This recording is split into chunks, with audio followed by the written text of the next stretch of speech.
দাদা আপনার নাম? আমার নাম দীপক সরকার। কোথায় বাড়ি আপনার? আমার বাড়ি মারাইপুরা। রায়গঞ্জ হাসপাতালের মর্গে কি কারণে? আমার দাদা অ্যাক্সিডেন্ট হয়ে মারা গেছে, সেই কারণে এসেছি। কবে মারা গেছে?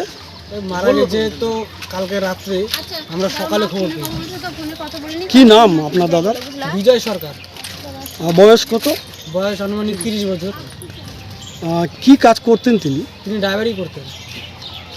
তার পরিবারে কে কে আছে? পরিবারে মা, বাবা, বোন আছে। আপনারা বিষয়টি কখন জানতে পারলেন? বিষয়টি 9:30 10টার দিকে জানতে পেরেছি। তারপর তারপর কি করলো?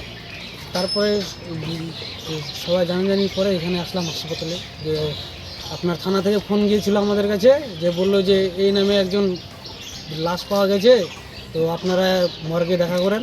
তারপরে আমরা জানাজানি করে তার মানে ঘটনা ঘটার কিছুক্ষণের মধ্যে আপনারা জানতে পারেননি? না, জানতে পারি। মানে পুলিশের মাধ্যমে খবর পেয়ে তারপরে এখানে এসে পুরোটাই জানতে পারলেন।